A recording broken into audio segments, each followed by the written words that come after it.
Hello friends, good morning. कैसे हो आप सब? Hope friends you all are good. Friend, आज का जो हमारा यूनिट है वो कोई यूनिट नहीं है, स्टार्टिंग कर रही हूँ मैं एनवायरनमेंट इन इकोलॉजी। ठीक है, तो सबसे पहले आज का जो हमारा टॉपिक होगा जिसको हम समझेंगे, सिर्फ उसी को समझना है, ecosystem. What do you mean by ecosystem? ठीक है, आप पारिस्थितिकी तंत्र से क्या समझते हैं? ठीक है फ्रेंड, और इसमें सारी चीज़ें मैं जो भी आगे इसका जो सिलेबस है, वैसे ये बीए में है तो उसके हिसाब से मैं करा रही हूँ। ठीक है, तो इसका जो भी सिलेबस होगा धीरे धीरे मैं डाल दूँगी। और आपको वीडियो अच्छे लगे और नोट्स अच्छे लगे तो वीडियो को पॉज करके नोट्स लिख लीजिएगा और मेरे वीडियो को अपने फ्रेंड्स में शेयर कीजिएगा। फ्रेंड्स, स्टार्ट करने से पहले सबसे पहला क्वेश्चन एक मैं पूछ रही हूँ कि आप पर्यावरण से क्या समझते हैं? अगर आप देख रहे हो वीडियो तो प्लीज़ इसका आंसर मुझे कमेंट में बताओ कि what do you mean by environment. ठीक है, स्टार्ट करते हैं, आगे चलते हैं। फ्रेंड्स, जब हम पारिस्थितिकी की बात करते हैं ना तो आप देख सकते हो हमारे आसपास की चीज़ें।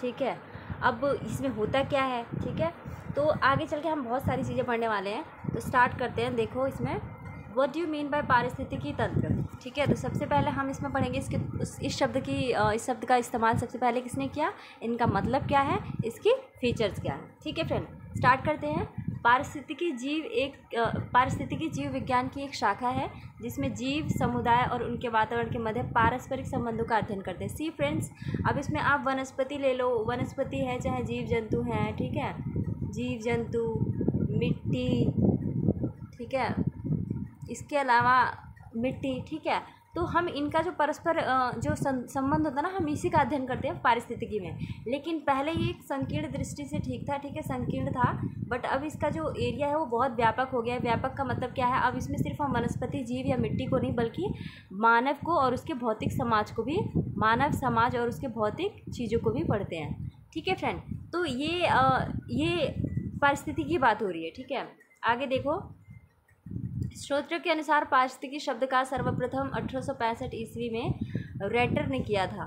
ठीक है फ्रेंड, इसका मतलब प्रयोग रेटर ने किया था। एक सेकेंड, सिर्फ देखो, इसके अनुसार जो इसका शब्द सर्वप्रथम किसने 1865 में रेटर यानी रेटर ने किया था। इसके अलावा अर्नेस्ट हैकल ने पारिस्थितिकी शब्द का प्रयोग किया जिसमें ओकोलॉजी के नाम से जाना जाता है। ठीक है, इन्होंने एक पारिस्थितिकी शब्द का प्रयोग किया था जिसे क्या कहा गया, ओइकोलॉजी। ठीक है, आगे चलो, आगे देखो। इन्होंने ओइकोलॉजी शब्द को ग्रीक भाषा से इन्होंने लिया है जिसमें दो शब्द है, जैसे ओक्यूस का मतलब था हाउस और लिविंग स्पेस, घर या आवास, और लोगोस का मतलब है साइंस और स्टडी। ठीक है, मतलब क्या है, लोगों के घर आवास। ठीक है, और विज्ञान से जुड़ी चीज़ों का अध्ययन क्या कहलाता है, पारिस्थितिकी तंत्र। ठीक है, हैकल के अनुसार जीवधारियों के कार्बनिक और अकार्बनिक वातावरण पारस्परिक संबंधों के अध्ययन को पारिस्थितिकी या पारिस्थितिकी विज्ञान कहते हैं। ठीक है फ्रेंड्स, इस मतलब इतना आप समझो कि जो भी एनवायरनमेंट में आपस में क्रियाएं हो रही हैं, आपस में परस्पर संबंध जो कायम हो रहे हैं वो क्या है, हमारी पारिस्थितिकी तंत्र है। ठीक है, आगे देखो। पारस्परिक संबंधों की रूपरेखा अगर हम कहें तो किसको कहेंगे? सी फ्रेंड्स, देखो, जलवायु है, जंतु है, मिट्टी है और वनस्पति है। इसके अलावा अगर आप ऐड करोगे तो क्या है, मानव है। ठीक है, इसके अलावा क्या है, भौतिक है, मानव का भौतिक आवश्यकता है। उसके अलावा क्या है, समाज। ठीक है, तो पहले ये एरिया जो था ये व्यापक, ये संकीर्ण के तौर पे आप देख सकते हो, बट अगर हम मानव को इसमें जोड़ रहे हैं और ये भौतिक या समाज को, तो ये क्या है, एक व्यापक दृष्टि इसकी आ रही है। ठीक है, आगे चलते हैं। देखो फ्रेंड, वर्तमान समय में पारिस्थितिकी को व्यापक, सी फ्रेंड्स शब्दों का बहुत अच्छे से समझा करो। ठीक है, इसने बहुत व्यापक आयाम प्रदान किया जिसके अंतर्गत जंतु, वनस्पति, जलवायु नहीं बल्कि क्या है, समाज है, भौतिक क्रियाविधि और मानव भी है। अभी मैंने थोड़ी देर पहले बताया था। ठीक है, तो इन चीज़ों का आप ध्यान रखो। आगे चलो। 1935 में E.G. टांसले द्वारा सर्वप्रथम पारिस्थितिकी तंत्र यानी इकोसिस्टम की संकल्पना प्रस्तुत की गई। तो संकल्पना का मतलब क्या है, इन्होंने बताया कि इकोसिस्टम हम किसको कहते हैं।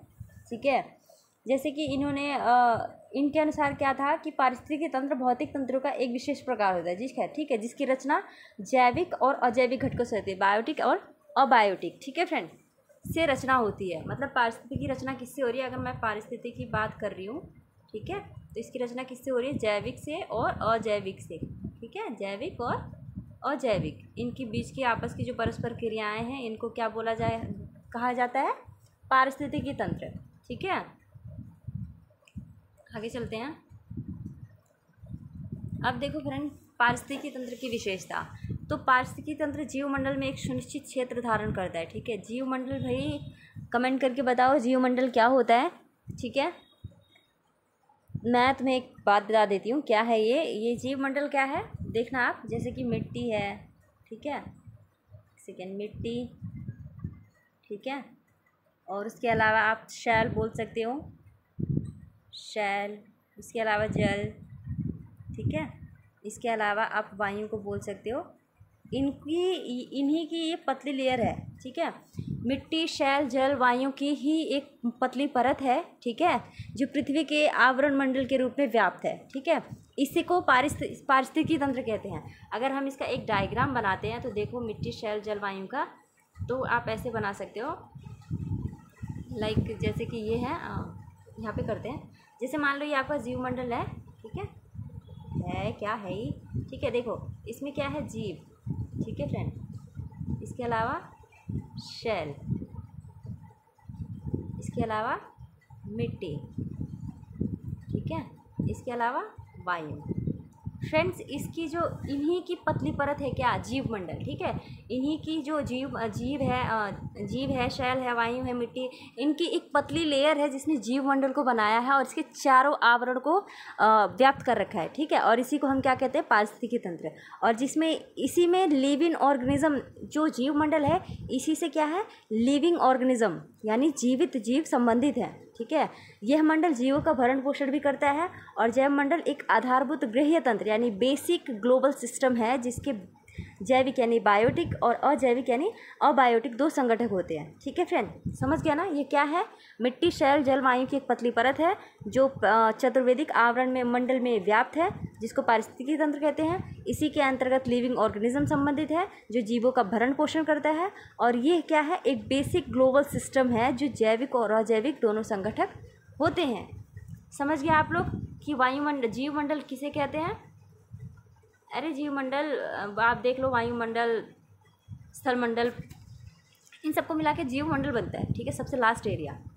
आगे देखो इसकी विशेषता की, अन्य की अगर विशेषता देखेंगे क्या, पारिस्थितिकी तंत्र एक खुला तंत्र है। फ्रेंड्स, एक खुला तंत्र कहने का मतलब इसीलिए है क्योंकि यहाँ पे ऊर्जा का प्रवाह हो रहा है। ऊर्जा का प्रवाह का मतलब क्या है, ऊर्जा के प्रवाह का मतलब क्या है कि यहाँ पे ऊर्जा का आउटपुट और इनपुट दोनों हो रहा है। देखो यहाँ पे बता रखा है मैंने, आउटपुट और इनपुट क्या हो रहा है, दोनों हो रहा है, आउटपुट एंड इनपुट। ठीक है, दोनों हो रहा है, इसीलिए क्या है, पारिस्थितिकी तंत्र एक खुला तंत्र है। ठीक है, और इसकी अपनी प्राकृतिक संसाधन होते हैं और इसी की अपनी खुद की उत्पादकता भी होती है। ठीक है फ्रेंड,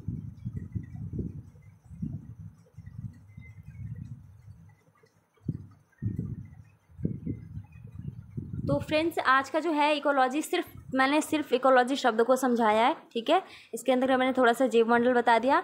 इकोलॉजी शब्द की उत्पत्ति कैसे हुई, इसकी संकल्पना सबसे पहले कृष्ण ने प्रस्तुत की है, तो आप लोग लिख लीजिएगा। ठीक है, और वीडियो अच्छा लगे तो प्लीज़ मेरे वीडियो को अपने फ्रेंड्स में शेयर कीजिएगा। मेरे वीडियोज़ में like, comment, share and subscribe करना मत भूलिएगा। ठीक है फ्रेंड, और आपको अच्छा लगे तो प्लीज़ अगर कोई क्वेरी है आप वो भी मुझे कमेंट कर सकते हैं, मैं उससे रिलेटेड वीडियो बता दूंगी आपको। ठीक है, okay friends, thank you, have a nice day.